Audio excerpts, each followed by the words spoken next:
ನಿನಗಾಗಿ ನಿನಗಾಗಿ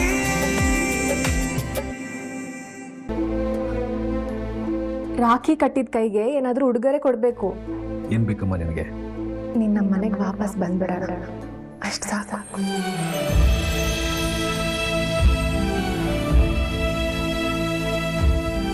ಇದೊಂದನ್ನ ಬಿಟ್ಟು ಕೇಳಮ್ಮ. ಆಗ್ಲೋ ಈಗ್ಲೋ ಅಂತ ಇರೋನ ಹತ್ರ ಹೋಗಿ ಪ್ರಾಣ ಬಿಟ್ಟು ಬೇರೆ ಏನ್ ಬೇಕಾದ್ರೂ ಕೇಳು ಅಂತ ಹೇಳಿದ್ರೆ ಏನ್ ಕೇಳ್ತಾನೆ? ನೀನ್ ಹೇಳ್ತಿದ್ಯಲ್ಲ ಅದು ಹಾಗೇ ಇದೆ ಅಣ್ಣ. ನನಗೆ ನನ್ನ ಸಂಜೀವಣ್ಣ ಕುಟುಂಬ ಸಮೇತ ನಮ್ಮ ಮನೆಗೆ ವಾಪಸ್ ಬರ್ಬೇಕು. ಕ್ಷಮಿಸಮ್ಮ ದೇವಿ, ಅದು ಯಾವತ್ತಿಗೂ ನಡೆಯಲ್ಲ. ನಡಿಬೇಕು, ನಡೆಯುತ್ತೆ. ಯಾಕಂದ್ರೆ ದೊಡ್ಡಪ್ಪ ಆಸೆ ಪಟ್ಟಿರೋದು ಅದನ್ನೇ. ನನ್ನ ಹಿರಿ ಮಗ ಸಂಜೀವ್ ರಾಘವಚಂದ್ರ ಫ್ಯಾಮಿಲಿ ಸಮೇತ ಮನೆಗೆ ವಾಪಸ್ ಬರಬೇಕು, ಅವನೇ ನನ್ನ ಶ್ರಾದ್ದ ಮಾಡಬೇಕು ಅಂತ ದೊಡ್ಡಪ್ಪ ಪತ್ರ ಬರೆದಿಟ್ಟು ಹೋಗಿದ್ದಾರೆ. ಅವ್ರ ಆಸೆ ನೆರವೇರ್ಸಕ್ಕಾದ್ರೂ ನೀನ್ ವಾಪಸ್ ಬರಲೇಬೇಕು ದೇವಿ. ಅವಾಗ ನೀನಂದ್ರೆ ಪ್ರಾಣ ಕಣೋ ಅಣ್ಣ.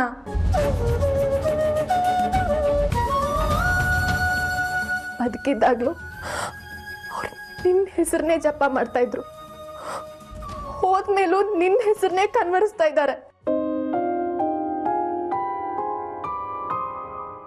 ಸಂಜೀವ ಸಾವಗ್ ಬರಲ್ಲ ಅಂತ ಮನೆಯವ್ರು ಎಲ್ರು ಬೆಟ್ ಕಟ್ ಹೇಳಿದ್ರು. ನಾನ್ ಮಾತ್ರ ಕನ್ಫರ್ಮ್ ಆಗಿ ಹೇಳ್ದೆ, ಸಂಜೀವಣ್ಣ ಬಂದೇ ಬರ್ತಾನೆ, ದೊಡ್ಡಪ್ಪ ಅವ್ರನ್ನ ಕರೆಸ್ಕೋತಾರೆ ಅಂತ. ಕರೆಸ್ಕೊಂಡು ತಾನೆ ನಿನ್ನ ಈಗ್ಲೂ ಕರೆಸ್ಕೋತಾರೆ. ಇನ್ನು 6 ದಿನಕ್ಕೆ ದೊಡ್ಡಪ್ಪನ ಶ್ರಾದ್ದ ಇದೆ. ಅವ್ರ ಅಂತಿಮ ಸಂಸ್ಕಾರ ಮಾಡಿರೋ ನೀನೆ ಅದನ್ನು ಮಾಡಬೇಕು.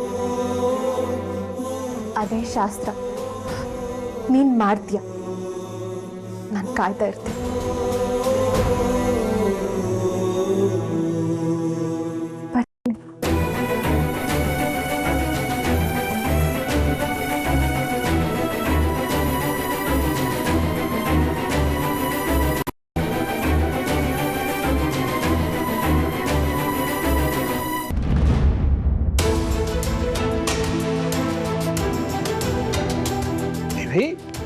ಹೇ, ಸಂಜೀವನ್ ಮನೆಗೆ ಹೋಗಿದ್ಯಂತೆ. ಭಾಮಿನೇ ಹೇಳಿದ್ಲು. ಏನಂತವನು ಮನೆಗೆ ಬರ್ತಾನೆ ಅನ್ನ. ಇಲ್ಲ ಚಿಕ್ಕಪ್ಪ,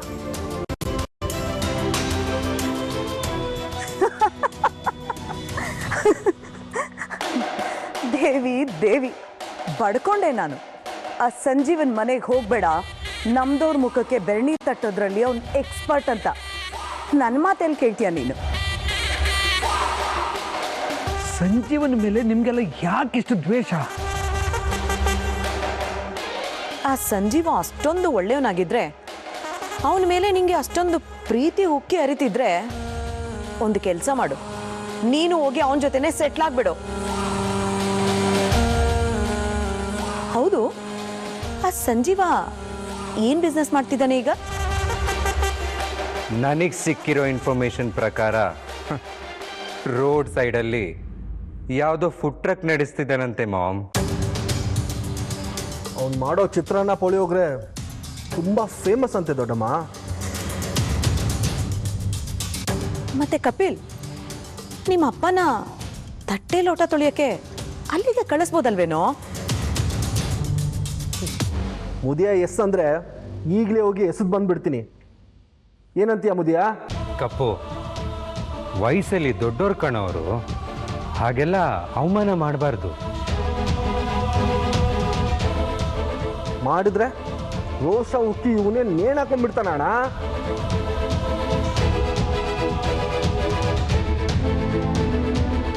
ಮಾನ್ಗೆಟ್ ಜನ್ಮ, ಎಷ್ಟು ಹುಡಿದ್ರು ಒರ್ಸ್ಕೊಂಡು ಓಡಾಡ್ತಾ ಇರ್ತಾನೆ.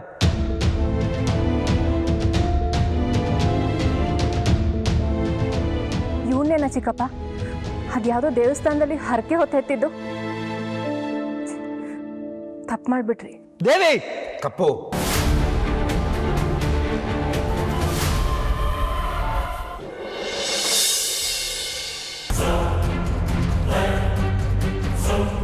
ಇಷ್ಟು ವರ್ಷ ನನ್ನಿಂದ ನನ್ನ ಕುಟುಂಬಕ್ಕೆ ಯಾವ ತೊಂದರೆನೂ ಆಗಬಾರ್ದು, ಅವರಿಂದ ನನ್ನ ಮಗಳಿಗೆ ಯಾವ ಆತಂಕನೂ ಬರಬಾರ್ದು ಅಂತಲೇ ನಾನು ದೂರ ಇದ್ದದ್ದು.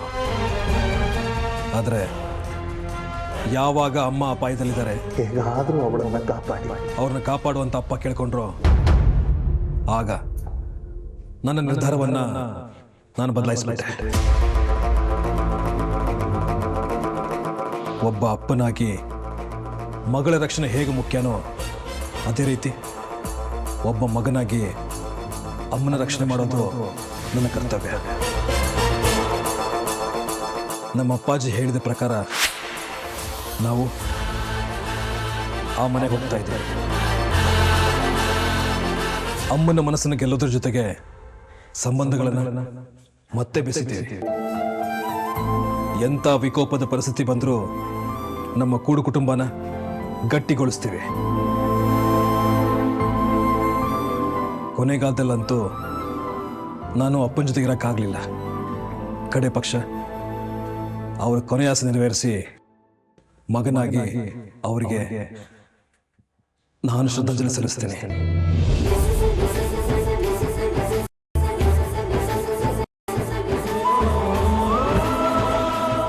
ಮಗ, ಈಗ ನನ್ನ ಕಣ್ಣಿಗೆ ಹಳೆ ಸಂಜೀವ ಕಾಣಿಸ್ತಾ ಇದ್ದಾನೆ. ಹಳೆ ವೈಭವದ ಜೊತೆಗೆ ಹೊಸ ಕತೆ ಶುರುವಾಗುತ್ತೆ ಇನ್ಮೇಲೆ.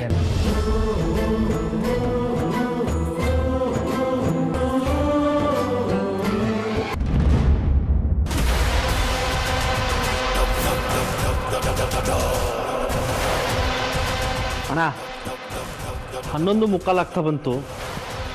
ನಾನು ಆಚೆ ಹೋಗಿ ಒಂದು ರೌಂಡ್ ಹಾಕೊಂಡ್ಬರ್ತೀನಿ. ಇರೋ ಕಪ್ಪು, ನಾನು ಬರ್ತೀನಿ.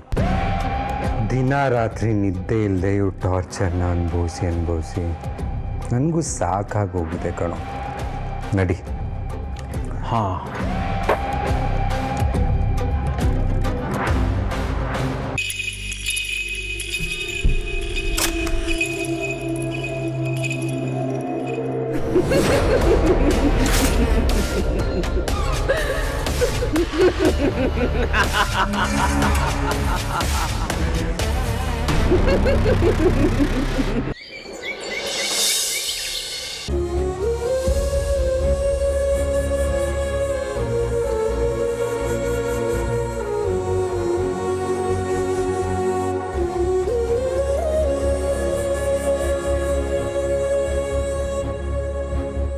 ಮಾವ, ನೀವು ಬಯಸ್ದಂಗೆ ನಾವಿವತ್ತು ನಮ್ಮನೆಗೆ ಹೋಗ್ತಾ ಇದ್ದೀವಿ.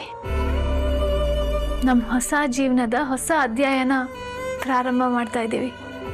ನೀವು ನನ್ನನ್ನು ನೋಡಿದ್ದು, ಮನೆಗೆ ಬಂದು ಮಾತಾಡ್ಸಿದ್ದು ಒಂದೇ ಸಲ ಆದರೂ ನನ್ನ ಮೇಲೆ ನಿಮಗಿರೋ ಪ್ರೀತಿನ ತಿಳ್ಕೊಂಡ್ಮೇಲೆ ಸೊಸೆಯಾಗಿ ನಿಮಗೆ ಸೇವೆ ಮಾಡೋ ಅದೃಷ್ಟ ನನಗಿಲ್ಲ ಅಂತ ಸಂಕಟ ಆಗ್ತಾ ಇದೆ.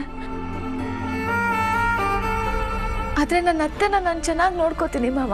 ಅವರಿಗೆ ನೆರಳಾಗೋ ಮಗಳಾಗ್ತೀನಿ. ಅವ್ರ ಎಲ್ಲ ಕಷ್ಟಗಳನ್ನ ದೂರ ಮಾಡ್ತೀನಿ.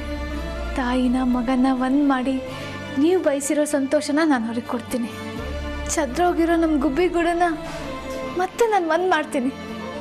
ನಿಮಗೆ ತಕ್ಕ ಸೊಸೆ ಅನ್ಸ್ಕೋತೀನಿ. ನಮ್ಮ ಈ ಹೊಸ ಪ್ರಯಾಣಕ್ಕೆ ನಿಮ್ಮ ಆಶೀರ್ವಾದ ಇರಲಿ.